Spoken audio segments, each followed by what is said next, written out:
they talk about, the aliens. People ask the question, do you guys believe in God?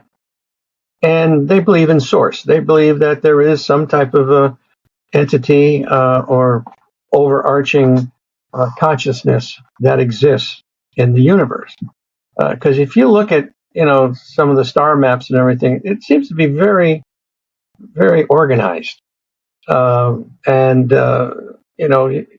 and life seems to be very organized. The Fibonacci sets and all this kind of things that people see. That it just there's a pattern to this whole thing, and so who's in control of that pattern?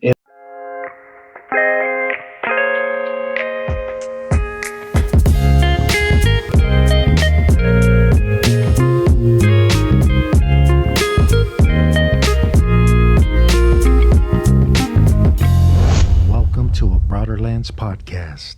The opinions expressed on Broaderlands Podcast are those of the guest speakers and do not necessarily reflect the views of the host or Broaderlands Podcast. Yeah, it's an honor and privilege. I look forward to our discussion. I love what you have to say, and I love your experiences and your research. So it's an honor and privilege. So thank you. Maybe when we get started, I tend to screw everything up. So I'll let you, introduce yourself and share a little bit about what you do. Okay. Well, for me, it all got started when I was 11 years old and I saw this object near my house. It was a late October evening, and it was an oval type of object, and it was emanating this internal light, and it was totally silent, and it was just moving very slowly. It wasn't a balloon. It wasn't, a helicopter. And it scared the heck out of me. And I ran into the house, and by the time I got my father to come out, it was gone. And he says, "Oh, it's probably just a beacon of light reflecting off a cloud or something, And I didn't believe that. And so I kind of decided to investigate. And I went to the library and got some books on UFOs. And back in those days, George Adamski was the big UFO guy. And started reading his books, and he had some incredible pictures of the craft that he had taken, and his contact with these entities, supposedly from Venus, of all things. So, for me at that point, it was just a nuts and bolts kind of a thing. And a little later on, I kind of forgot about it all, and went off to college, was in the ROTC, did my time in the service, got married, moved out to California in 1985 from Connecticut, where I was living at the time, and picked up the San Jose Mercury News, and I saw this article about this nuclear physicist by the name of Stanton Freeman that was coming to San Jose City College to talk about UFOs and the government cover-up. Well, my goodness, I got very excited about that, and like somebody threw a switch. And so I went to see him, and expecting to see a handful of people there, but the auditorium was packed, and he gave this incredible lecture. And so it just kind of blew me away. And on my way out, there was a table manned by an organization called MUFON, the Mutual UFO Network, which was established in 1969. And so I noticed that they had a monthly journal that they published, and so I decided to get that. And then they talked about cases that they got involved with. And so I did that for a while. And but after a while, it wasn't enough for me. I really, the bug bit me pretty good. And so they had a field investigator training course. And I took that, passed it, and then I started to work on these cases where people had these sightings. But almost without exception, all of them also talked about the fact that they had contact with these non-human intelligences. So the first one, being a nuts and bolts kind of a guy at the time, I was very skeptical about the fact that these people could possibly be interacting with these non-human intelligences. And so, but almost, as I said, without exception, the rest of the cases that I got involved with also were involved with people saying that they had contact. And so one day a person asked me, do I know of other people having similar experiences? And I said, yes, I do. And so I brought these people together basically in a quasi support group to start facilitating a support group in my office in San Jose. And so that's when things really got interesting, because you started hearing the stories that these people were telling, and their experiences were fascinating. And I started to learn so much more about the phenomena at that point. And it is an incredible phenomena. These people, in most cases, do not have a psychopathology. They're not crazy. A lot of them have gone to psychiatrists or psychologists because they felt that they were going crazy, having these types of experiences. And so they found out that no, they were totally sane. So then what do you do? Where do you go? Where do you turn to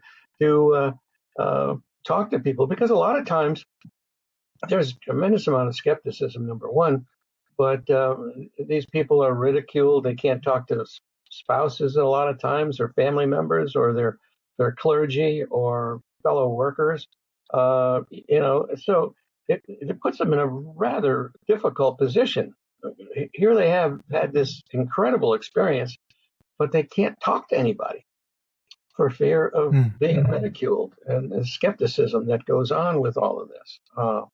So it's unfortunate that most of the time these people just stew in their own juices, and sometimes it's very difficult because it disrupts their lives in a significant way, especially if the experience is negative.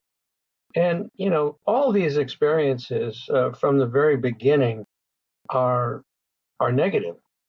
There's no two ways about it, because it's like ontological shock that all of a sudden you're in the presence of these little gray guys, or a praying mantis type, or a reptilian type, or a Nordic type, or and it goes on as far as the types of things that people are experiencing. And so but eventually what happens, it's like a process that goes on with these people. They initially are frightened and are having traumatic situations going on with themselves, and then they come to accept it, and they're more comfortable with it, and then they start to develop relations, because these things don't stop usually with one experience. It usually goes on and on and on. And so at the end of this whole process, when it stops, because it does stop, generally speaking, as people get older, it's almost like the Stockholm syndrome, that why aren't they coming for me? Why aren't they talking to me anymore? Why are we not having these interactions? So it becomes a process, and what I believe the process is, it's a spiritual process, not a religious process, but a spiritual process, an awakening that these people are having, and that they see that there's another reality that we are dealing with, and one that most people, at least these people are saying, most people that are not having these types of experiences. But in actuality, I believe it's a lot more prevalent than people realize. As a matter of fact, my latest theory on all of this is that we've all had an experience, whether we consciously remember it or not. And I'll give you a little story about that. One of the sessions that I had, support group sessions in San Jose, person said to me, I've seen you before. I said, oh, really? Where? A UFO conference, a gas station, supermarket, whatever. They said, no, I saw you on board the craft. I said, really? Oh, that's interesting. So I kind of blew it off. And then it was like a year and a half, 2 years later, that a totally different person in the support group said the same thing to me. I've seen you before. And I said the same thing, UFO conference, etc. Said, no, you were sitting on this bench naked on board the craft, and you were freaking out, and they told me to go over to you to calm you down. So at that point, I decided to go get regressed. And I had 3 separate regressions, and I had multiple past lives. multiple past lives, but I didn't in those sessions come up with anything related to being on board a craft or interacting with these non-human intelligences. However, in a subsequent conversation with another person, we talked about the fact that perhaps they saw this happen to me in a past life. And this is where things get really hairy, so to speak, that time and space can be manipulated. Uh, and reincarnation is supposedly the way the universe works. This has been told to me by many experiencers that talk about, and that these entities talk about reincarnation as this is how the universe operates. Um, so it's totally possible that this person somehow tapped into a previous life that I had had, and that's when I had that experience. And so, we're dealing with just a totally different reality that, you know, these debunkers talk about. Well, we need to scientifically look at this and need to be able to do experiments and have it be repeatable, according to the scientific method. And the bottom line on all this is I don't think it's possible to really fully understand this via the scientific method. This requires a whole different way to look at all of this and these people, because they have a significant role in all of this that's going on now. It's not just our government looking at these Tic Tacs, excuse me, TikToks, and but beyond that, it's these people that are having interactions with these people and have telepathic capabilities and communicate telepathically, and so yeah, there's a lot there, and since basically I was 11 years old, I've been interested, and then not interested, and now very interested. And what I've done in 1994 with a doctor friend of mine, created a nonprofit organization called OPUS, the Organization for Paranormal Understanding and Support. And what we look at is various aspects of the paranormal, but most of the things that come our way are people claiming that they've had contact with non-human intelligences. And so what we do is we have a confidential online support group, which is worldwide. We have almost 400 people now that are talking 24/7 to one another about their experiences, asking questions. Then we have a referral network of mental health practitioners and hypnotherapists that we can utilize and refer people to if that's what they're looking for. And then we recently set up a triage group of people that are very experienced in these fields to talk to these people, to understand what it is that they're really looking for. And it gives them someone live and in person to talk to on the phone or via Zoom or whatever method they may choose. And that seems to be working very well. So that's kind of it in a nutshell, other than individual cases and things of that nature. But we also have, I published a book a couple of years ago called The Unknown Other and the Existential Proposition of Alien Contact, where I talk about the physical and psychological factors that go into these people's experiences. And I go into a whole lot of other things related to the government and the Tic Tac type scenario that occurred. And there's a full blown psychological evaluation of 71 people that had experiences and 51 people as a control group that we did back in 2008. And it's on our website. It's called the Omega-3 study. And we basically found out that these people did not have a psychopathology, none of them. They were not fantasy prone. But after these experiences, their worldview changed significantly. And it basically was a factor where they were told and that we need to be better stewards of the planet. We need to be better to one another. We need to be more loving. These are all very positive things that people are coming back with.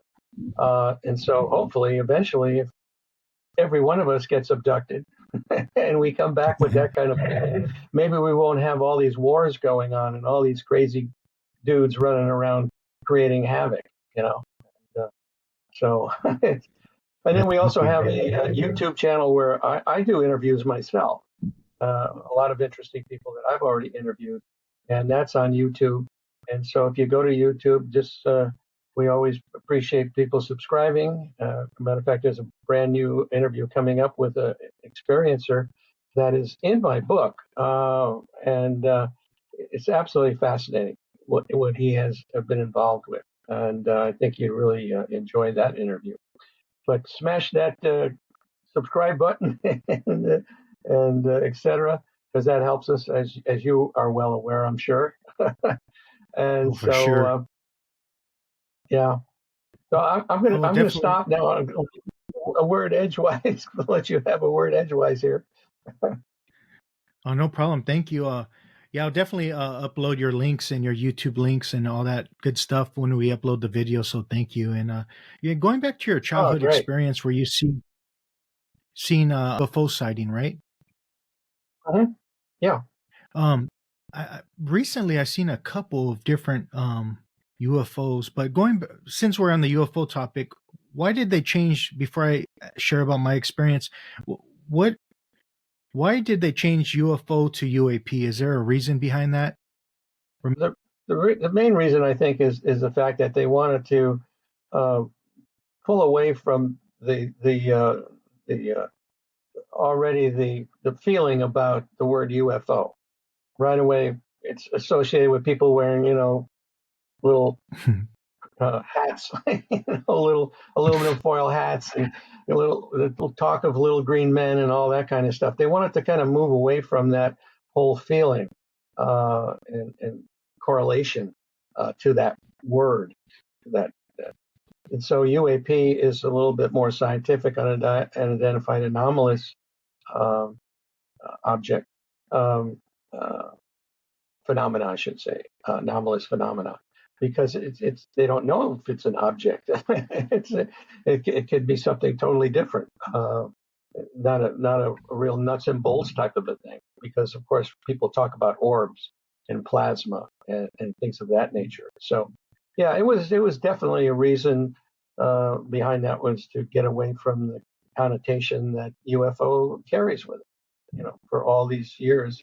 And that was basically something that our government has tried to do to make that oh, you must be a crazy person if you saw a UFO, or you're talking about a UFO. So, but now the light bulb has come on, and at least part of our federal government is interested in getting to the bottom of it, and the other part is not interested, or they don't want it to come out for various reasons, whether it's national security or other factors. Probably, Yeah. money is involved always. Yeah, thank you. Recently, I seen one, and I posted it on my YouTube community page right there, and it was disguised as a cloud, and Mm-hmm. I literally pulled over, and it seemed like I was the only one that seen this because everyone was just driving by. I literally pulled over. I had my big puppy Mm-hmm. with me, and I wish I would have got it on video. I took pictures of it, and it was, and the picture doesn't give it justice. It was huge. It was huge. It Mm-hmm. was like 2 football fields, and it was like disguised as the clouds. Have you ever heard anything like that? Oh, sure. Yeah, there's many times I get pictures from various people that come into the group that show me things like that. And it's one thing to take a picture of it, another thing to see it with your own eyes. Mm, And sometimes it does not translate uh, exactly the way. And you're right. it's frustrating for people that are not having that experience, and then to try to see that. It's like, I mean, I get all kinds of pictures along those types of lines, and what happens is that for that person, that experience is very significant. because they've experienced it, they've seen it. Whereas a person that's just seeing a photograph, it doesn't have that same weight, just doesn't have that same weight, and so it gets tossed aside, so to speak. Yeah, thank you. Another time I see in the same location, it's like they like looking at the Phoenix airport, it seems like. And people may think I'm crazy for saying this. But I live like in the mountains right outside of like Phoenix, and you could see all the planes. But I seen another time I seen two orbs. They were pretty big, so it was from a distance. And next thing you know, they Were you kind of involved with the Phoenix? Were you involved with the Phoenix Light thing in '97? no, but I heard about that. Yeah, I seen the videos. Yeah, interesting. Maybe you can touch on that for That us. was very, very significant, super significant. And they're still talking about it. It's still, so many people, thousands of people saw that thing, and it wasn't flares. It wasn't flares, and they claim that well, it could be a hologram or it could be our government doing something. But you wouldn't think if our government wanted to keep something secret, they would fly it over a large population like Phoenix to test something out. That's crazy. So I think this is some foreign technology, and it's not of this earth, if you will, that was just doing a flyby, checking things out. Maybe I don't know if there was a football game going on at the time. Maybe, it was like the Goodyear blimp or something, but it wasn't. It wasn't. It was pretty fantastic, and it was tracked for a long way. There was a pilot that was coming into an airport north of Phoenix. What's the town up there? I can't think of it at the moment. And based on his flying, the amount of time he was flying, he should be over that airport. And when he looked down, he couldn't see anything. It was all black. And what he was looking at was the top of this craft. And so he after this thing went by, he finally landed his plane. Now, a lot of people talked about the fact that they could actually see through this chevron-shaped craft. And I think that there's like a cloaking mechanism involved as well, although they didn't put the lights out. The lights were on, but if they could see through it, I think what it was that we have technology now where we can do that, where basically what's above can be transmitted below. Okay. In other words, if they want to see a star pattern in the sky, okay, they can transmit that down into the bottom of the craft, and so that all you would be seeing is a star pattern.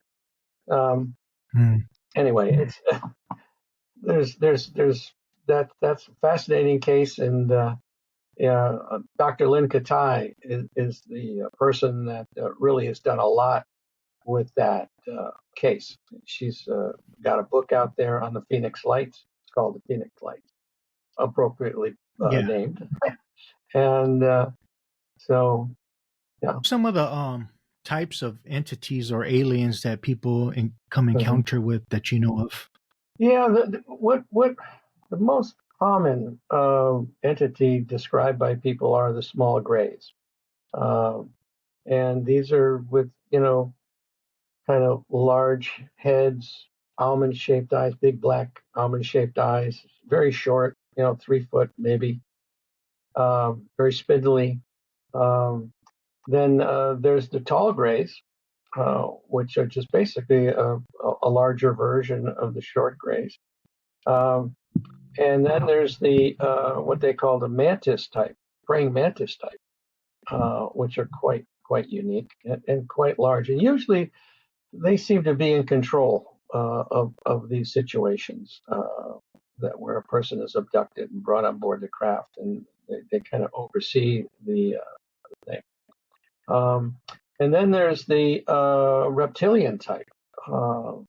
And matter of fact, I have pictures of all of these types of entities in my book, The Unknown Other, which is on Amazon. And then there's another group which are basically look like you and I, and they seem to have look like our Scandinavian friends. They're all very fair, blonde-haired type, good-looking group of entities. And then we also have military people that are seen on these craft, which, there's some kind of interaction that's going on. There's been many cases reported where not only these entities are seen, but there's military people in the background, which is disturbing. But so those are the main ones. But it goes on and on. I mean, orbs are another thing that people see. These orbs of light, plasma, if you will. So there's a lot of different types. And the descriptions of all of these entities, I mean, they vary, just like we vary. Okay, we could be, a white race, but we all look different in some way, shape, or form. I've got a beard, you don't. You've got hair, probably I don't. So this is all kinds of things that go on. Same thing with them. I mean, they have all types of variations that are exhibited and talked about by the experiencers. But those seem to be the main players. The main players. But there's supposedly like 86 different, and I've heard even bigger numbers of entities that are actually been coming here. Some of which are supposedly the reptilians are actually based here, or they've been part of our planet for a long time. And they, as far as the what their personalities are like, the reptilians are noted for being kind of the bad guys. But I've also heard stories about the fact that they were kind and nice. So again, just like we have here, we got good people and we got bad people. Up there, the same thing is going on with all these different entities. We got good ones and we got bad ones. But the one thing that seems to be very common is that all these other entities seem to utilize the small grays to do their dirty work, whether it's, going into your bedroom and taking you out of the bed and making you go through a wall or through the ceiling, and which they have that capability of doing. I mean, I've known a person that was pulled through a window, literally through a window, a closed window, and had held onto their blanket when this was going on, and the blanket got stuck in the window.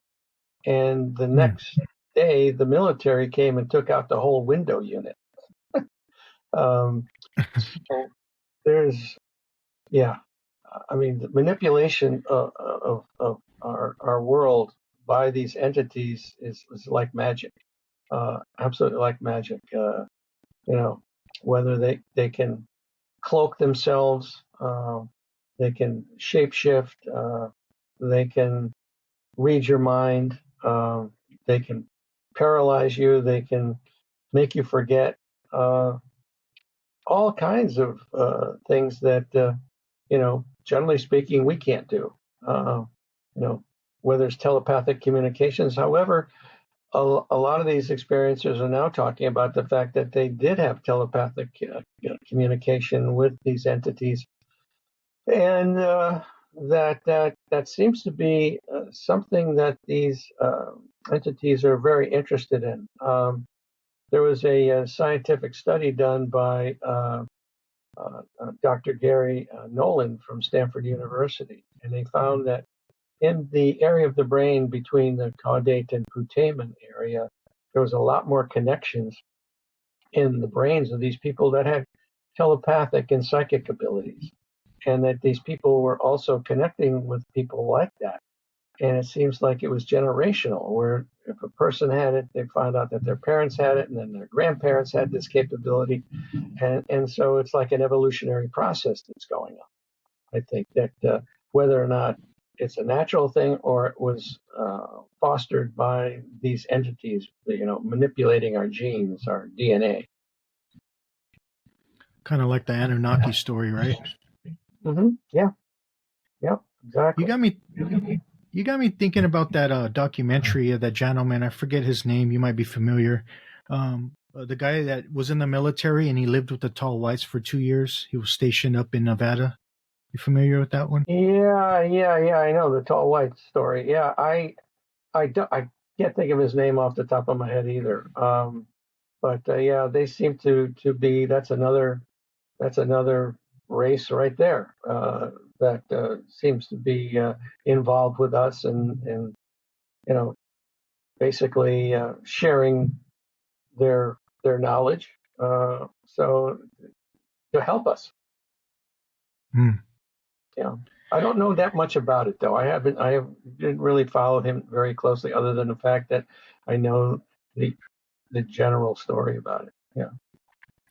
So, do you believe our government and our military know about these entities, these Oh, other sure. extraterrestrials? Oh, absolutely. Oh, absolutely. They're very much involved. Yeah, and supposedly, according to this Israeli general, retired general that wrote a book, his name is Haim Eshed, wrote about the fact that we have been working with this group of entities for quite some time, and that we've always said, well, how come they don't show themselves? And that what they say is that we're just not ready yet. We're just not ready yet. And I kind of believe that in a way.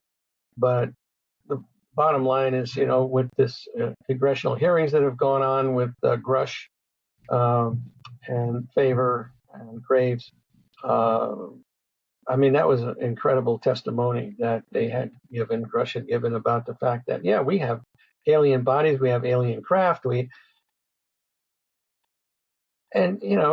so with the story that we've been working with them already, and we have bases on the moon and we have bases on Mars. It's like, yeah, we've been kept in the dark pretty well. And, people say, well, I can't possibly keep a secret like that. Well, guess what? They kept the atomic bomb secret, for how many years, before it actually put it out there. I mean, they were able to keep the lid on that for a long time. What are some of the psychological and physiological characteristics of having alien contact?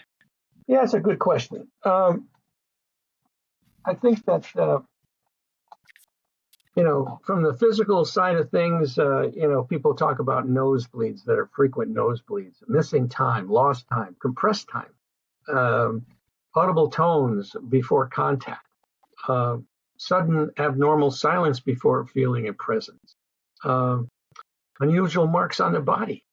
I mean, people talk about puncture marks, triangular marks, dots, surgery marks that heal abnormally fast, scoop marks, uh, implants, unusual stains.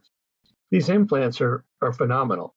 The late Dr. Roger Lear just did a fabulous job. He had 17 patients that he worked on to remove these implants.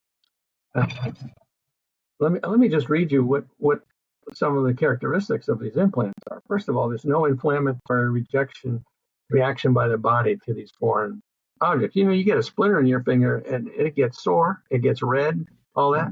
Well, guess what? Nothing seems to happen when they implant these things. There's no visible portal of entry. Collections of specialized nerve endings surrounding the object. An outer coating of ceramic biological material, which is kind of unusual. A metallic phase where inorganic metal becomes biological tissue. The emission, this factor is really interesting. The emission of radio waves, which are deep space frequencies in the FM band. Oh my God. You're kidding. Who's listening? Electromagnetic fields in excess of 10 milligauss. Composition of meteoric iron 66, rare earth metals such as U-236, a single isotope of uranium existing by itself, which is unusual, as well as elements such as iridium, which is super rare, to find in the Earth's crust. Here's another interesting one. Non-terrestrial isotopic ratios indicating the involved elements did not come from Earth. So, the debunkers talk about the fact, well, we have no proof. Well, guess what? This is proof. this is proof. And it goes on. There's a number of other factors, but those are like the main ones. Okay. And when people come Yeah. to us and say, well, I'd like to get my implant down, first thing I asked them, I said, does it bother you? And if it doesn't bother you, I wouldn't mess with it. I just leave it alone. Because what happens if you do get it removed, it usually gets reimplanted, usually in a place that is more difficult to get a hold of it, and which might cause a problem. So I would not mess with it. Also, people talk about paralysis, recurring headaches, eye and vision issues. Of course, I mentioned earlier moving through windows in solid matter, being taken up in a beam of light, lying on a table and being probed, missing fetuses in the case of women, poltergeist activity, orbs, telepathy, psychic abilities, a metal taste in your mouth, feeling of heat and sometimes sunburn.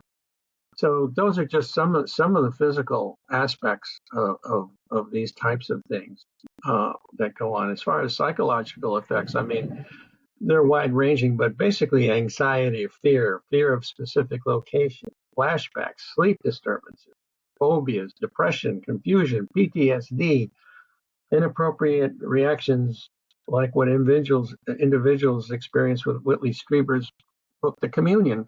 When people saw that gray alien on the front of that cover, it freaked out a lot of people, and it brought back memories. And they started to, wonder what the hell just happened, So it's and again, all of this is in the book, The Unknown Other, and it's. I think and there's also in that book, there's 25 stories from experiencers in there, and they're all very fascinating. And so we're just trying to help these people, and as best we can. And we're always looking for more therapists. So if any therapists out there listening to your podcast here would like to get involved, you can go to our website at opusnetwork.org and contact us through there. There's a contact button that you can punch, and we'll send you the application. And we'd love to have you on board. And so certified hypnotherapists, licensed mental health practitioners, we're always looking for those people, because I think with the revelations that are coming about through our government now, I think more and more people are going to be coming forward, because that stigma is lessening. They're more willing to come forward. What's crazy is I'm having some crazy background noise. Never had that before. Really? I don't know if you could hear that. Yeah. They're messing with you. I wonder if it'll show up in the recording. Yeah, I don't hear it. My end, it sounds good. So okay, I don't hear it. I don't hear anything. What are some of the positive and negative experiences that experiencers have had that you know I think, of? Yeah. Well, let me give you one example. A couple living in Santa Cruz, they were picnicking up in a state park north of Santa Cruz, and they were coming out of the park. It was getting to be dusk, and they noticed this light over the ocean, Pacific Ocean, and the light got bigger and bigger and bigger, and until literally it was over their heads, and it was this triangular craft about the size of a small Learjet, totally silent, and it kind of just went behind them into this canyon and sat there. They noticed another light over the ocean, and it got bigger and bigger and bigger until it was over their heads. Same thing, same size craft, same dimensions, everything. No sound. The first one, they felt they were looking at it. The second craft, they felt it was looking at them, and so they became frightened. And they saw 5 more lights over the ocean for a total of 7. But at that point, they started to leave the park. And getting out of that park at that time of day is more difficult. Even during the day, it's difficult to get out of there because it's hilly. and it's heavily wooded, and it's dark, and during the day even. So at night it's even worse, and there's rocks all over the place and everything. Anyway, they felt like they were floating. They felt like they were floating down the path. And when they got to the bottom, to their car, that's the last thing they remember until 3 hours later.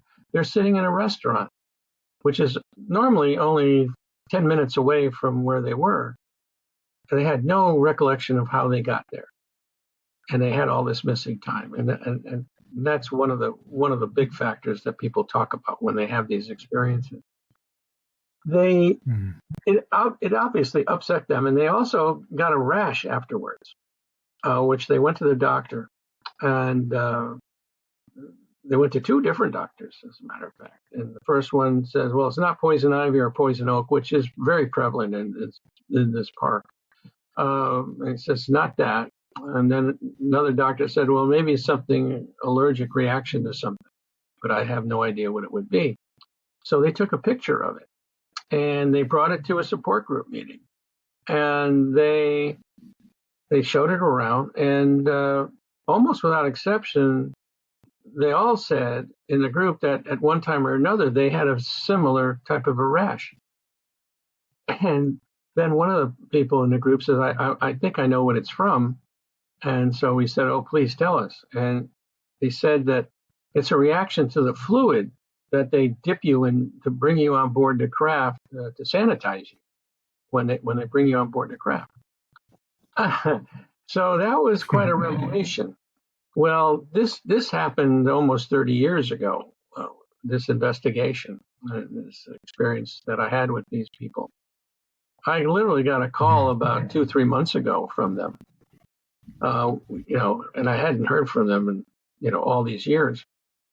They said memories are starting to come back. And the woman said that she remembers now being dipped in this fluid on board the craft.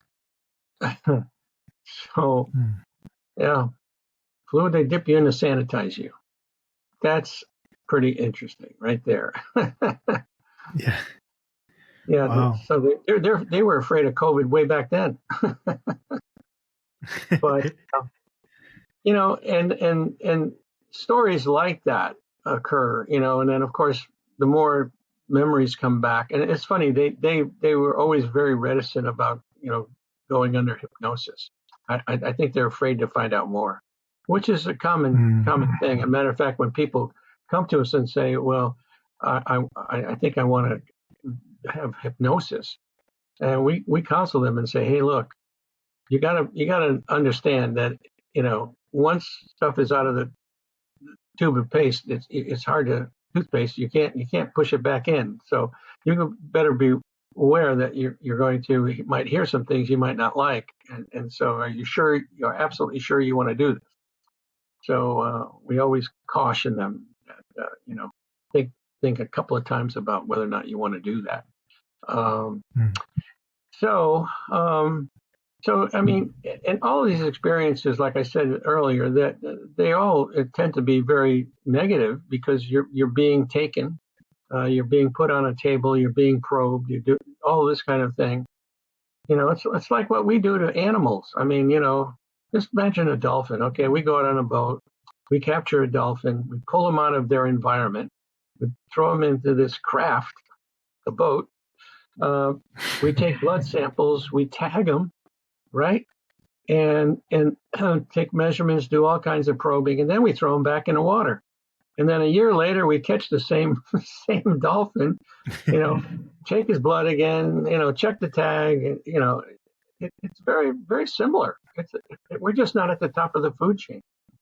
And and then you have people that have had, for whatever reason, based on their philosophy, their upbringing, have positive experiences, more spiritual in nature experiences. Although I believe all of these are spiritual journeys that people go through. It's an awakening of their consciousness that occurs. So it's a reality that there's other things going on in the world that we need to be, cognizant of. So, people have wonderful experiences. This gentleman that I just interviewed and who's in the book, his name is Adam Burns. And if you read his story, I mean, he's had a wonderful relationship with these entities. They've been helpful to him. I know of people that have been healed by these entities, people that have come back with healing capabilities after an experience. So the positives are there as well as the negatives, and so it's just incredible to me. It's just another reality that we truly do not understand, whether it's fully or half or third or whatever percentage you want to attribute to it. We know very little. We actually know very little, and our government knows more. Wow. What's interesting is a lot of people are still closed off to this idea of other ETs or interdimensional beings, other life forces in the universe. But they're quick to believe in angels and demons, old stories in 2,000 years ago. But Sure. It can't happen now, Yeah. No, that's very true. That's a good point.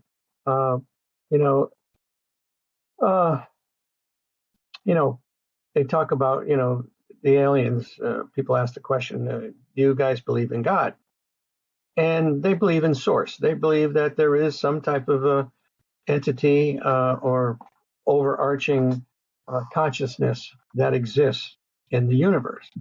Because if you look at, some of the star maps and everything, it seems to be very, very organized.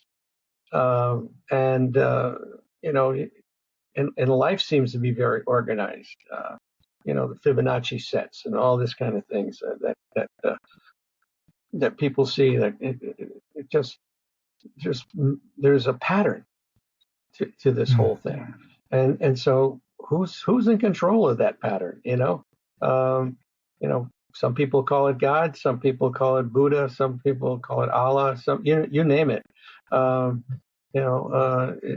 It's up to the person's thought processes is which avenue they take.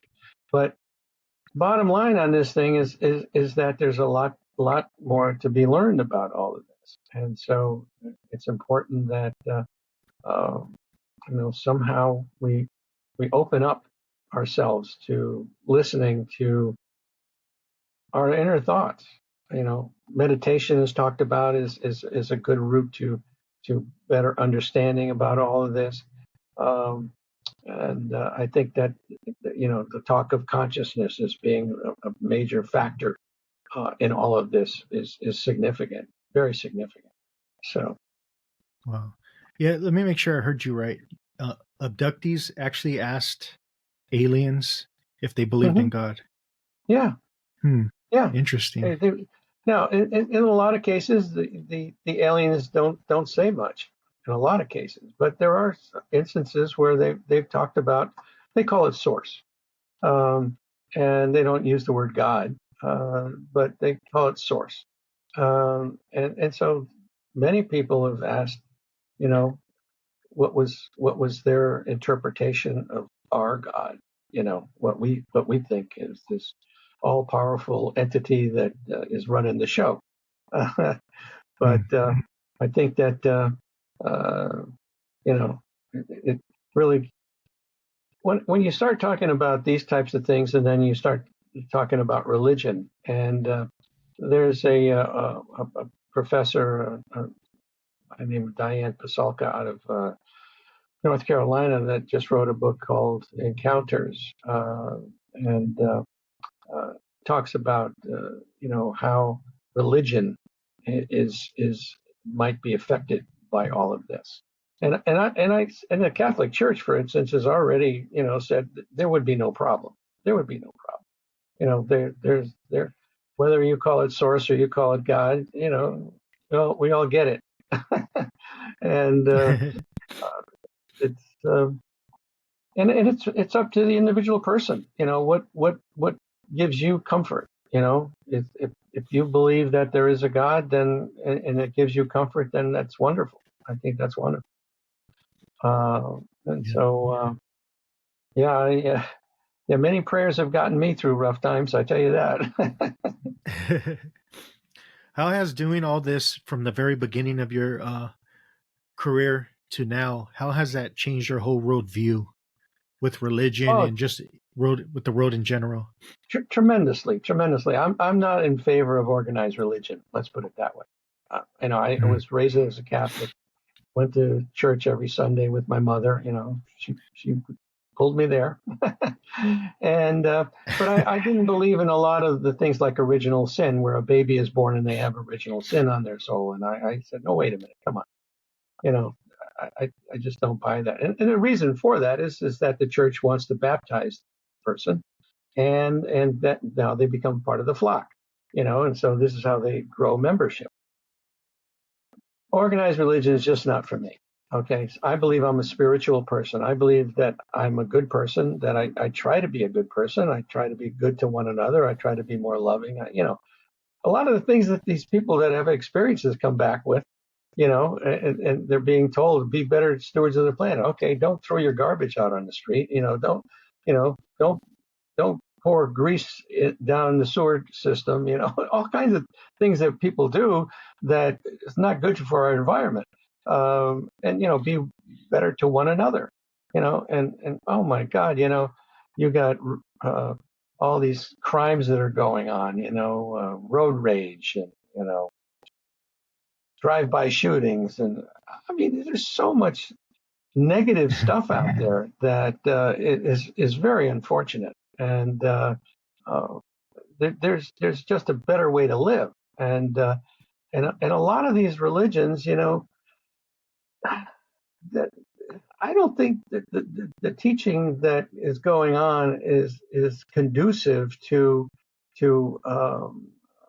people coming away with that kind of attitude, because there seems to be a lot of prejudice out there, and some of Mm. it's fostered by the way we've been brought up, and the experiences that we've had.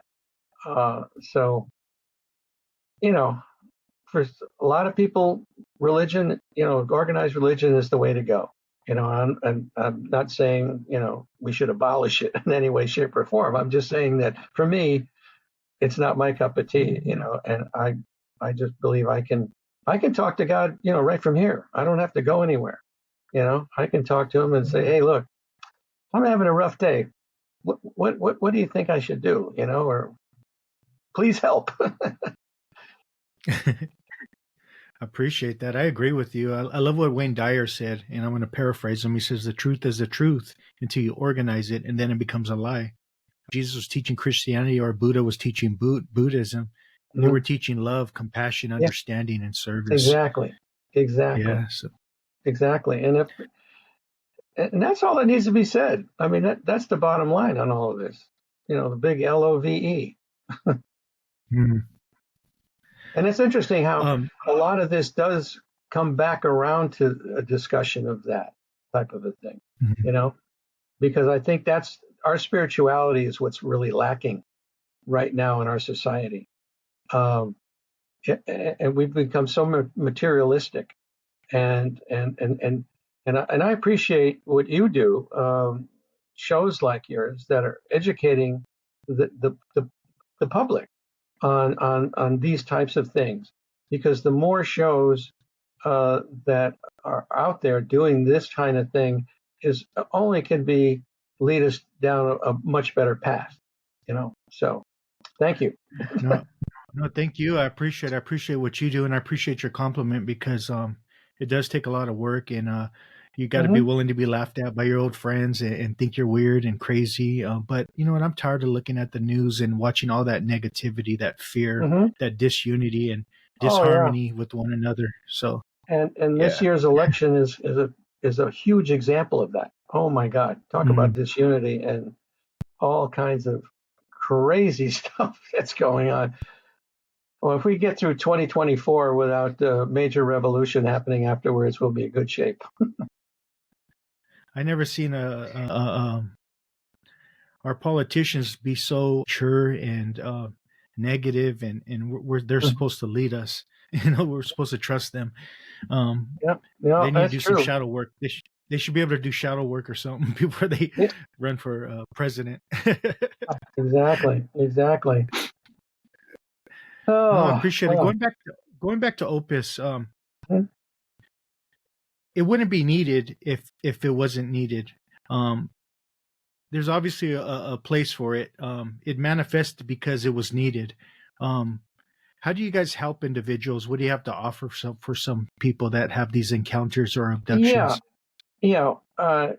When I mentioned it earlier that three things that we do right now for people when they come to us.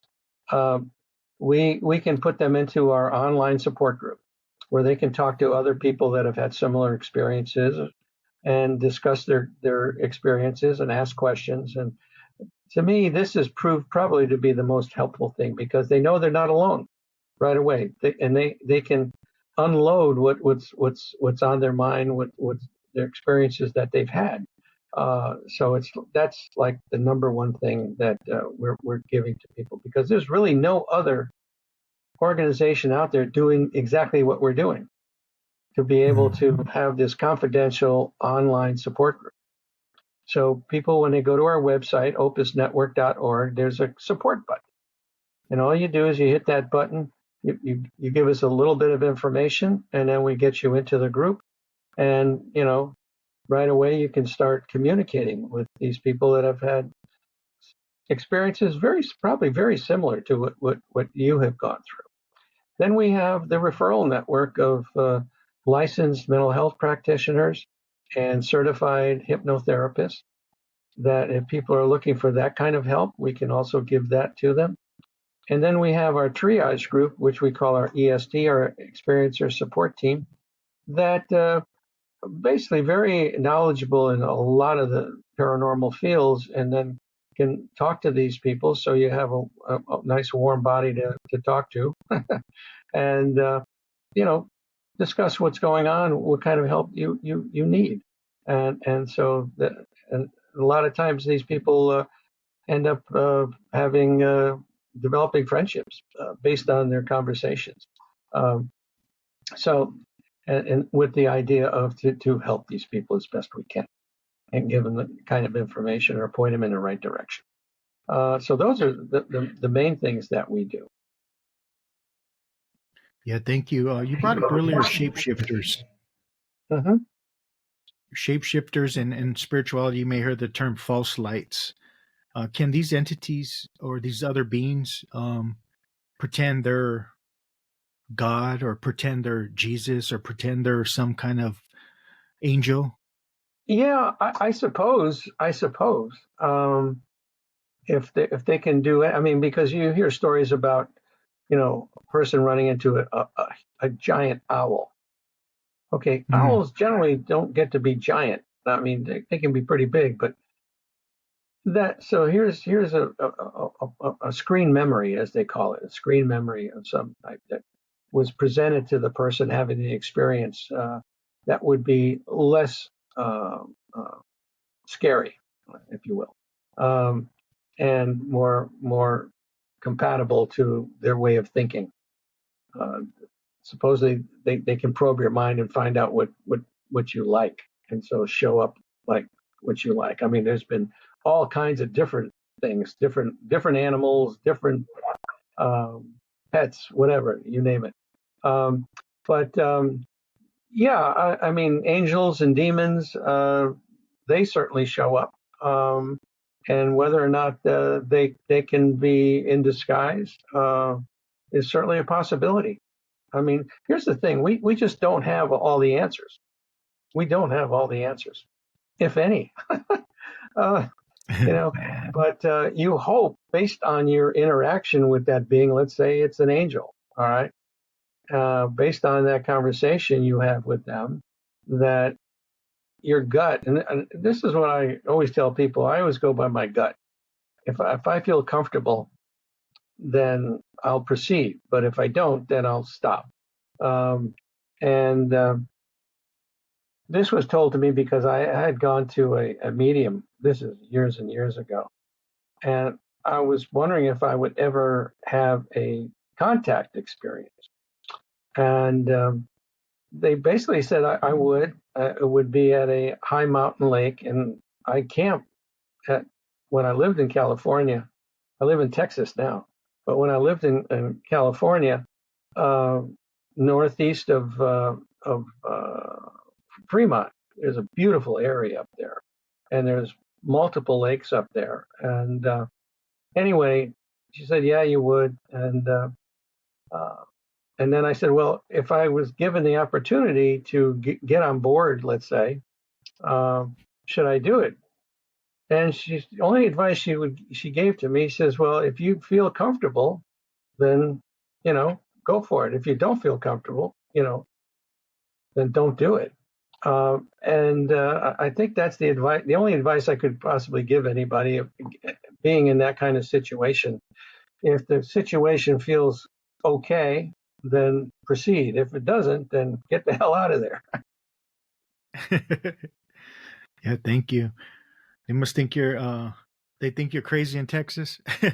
Yeah, it's a rather conservative state. It is, but believe it or not, there's more and more people, especially there's a lot of migration going from California to here. Toyota just moved their headquarters last year, or is it 2 years ago by now, here, and they brought 15,000 people from California. So the demographics are starting to change. And yeah, and matter of fact, MUFON is having their symposium here in Dallas this year. So that should be interesting.